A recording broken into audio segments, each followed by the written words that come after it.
नमस्कार, times of Swaraj में आप सबों का स्वागत है। मैं हूं संतोष सिंह और आज हम टाइम्स ऑफ स्वराज में बात कर रहे हैं दिल्ली में कन्हैया के साथ जो घटना घटी है। उस घटना के बाद कन्हैया की टीम के जो पुराने साथी हैं, उन साथियों में दिल्ली आने की अब होड़ लग गई है। लगातार लोग आ रहे हैं और अब प्रचार का कमान गुजरात से विधायक जिग्नेश मेवानी ने उठा लिया है। कन्हैया का पूरे प्रचार अभियान का कमान उन्होंने संभाला है और अभियान ही नहीं संभाला है।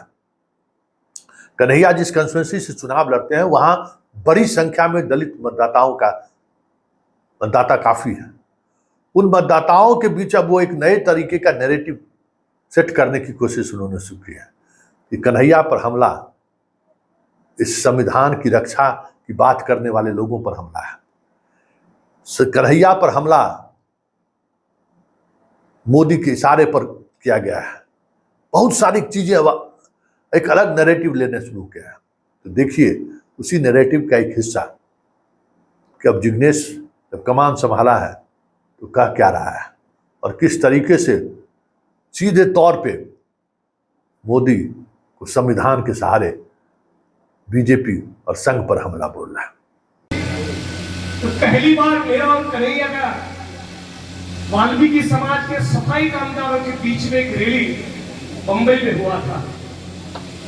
साथी कन्हैया हमारे गुजरात के ऐतिहासिक पूना के आंदोलन में तो आए थे, लेकिन पहली बार केवल मेरा और कन्हैया का रैली किसी मुद्दे पर हुआ था तो बंबई म्युनिसिपल कॉर्पोरेशन के सफाई कर्मचारियों के मुद्दे पर हुआ था। आज वो दिन मुझे याद है। लेकिन आज हमारे सामने केवल वाल्मीकि समुदाय नहीं, केवल कोरी या खटीक नहीं, केवल मेघवंशी या मेघवाल नहीं, पूरे भारत के दलितों को लोकतंत्र और संविधान बचाने की इस लड़ाई का नेतृत्व करना है। पूरे भारत के दलितों को ये चुनाव केवल मनोज तिवारी को हराने का या साथी डॉक्टर कन्हैया कुमार को पार्लियामेंट भेजने का चुनाव नहीं। ये चुनाव कन्हैया को जिताने के साथ साथ डॉक्टर भीमराव बाबा साहब अम्बेडकर के संविधान को हर कीमत पर बचाने का चुनाव है। और 2 साल 11 महीने की डिबेट के बाद जब भारत की संविधान सभा में डॉक्टर बाबा साहब अम्बेडकर ने संविधान की कॉपी को पेश किया, ठीक उसके 3 दिन के बाद आरएसएस के मैगजीन ऑर्गेनाइजर में यह छपा कि हमें डॉक्टर अंबेडकर का संविधान नहीं, हमें मनुस्मृति चाहिए। और वही लोग आज सत्ता पर काबिज हुए हैं।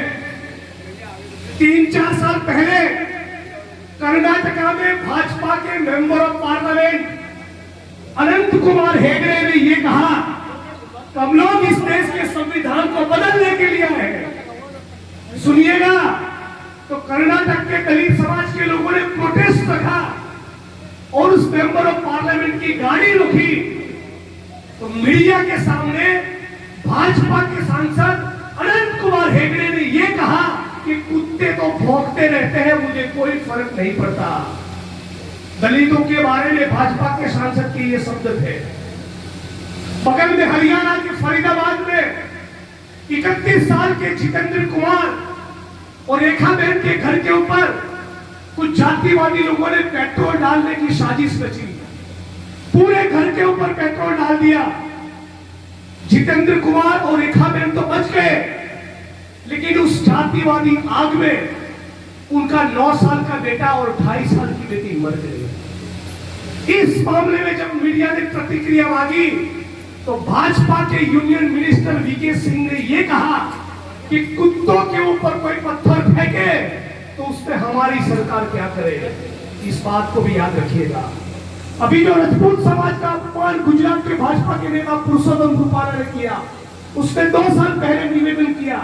क्या कहा कि मैं सचमुच मानता हूं कि ढोल गवार पशु शूद्र नारी ये तो सब ताड़न के अधिकारी, यानी कि शूद्रों को और महिलाओं को तो पीटना ही चाहिए। और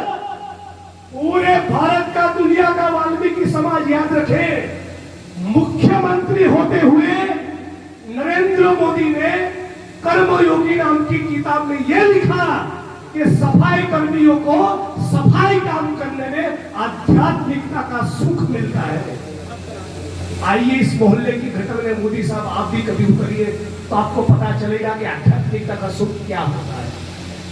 तो साथियों, हम जिस शक्तियों के खिलाफ ये चुनाव लड़ रहे हैं, ये आरएसएस और भाजपा के लोग ये तय करके बैठे हैं हर कीमत पे लोकतंत्र को खत्म किया जाए और डॉक्टर भीमराव बाबा साहब अम्बेडकर को संविधान को भी खत्म किया जाए।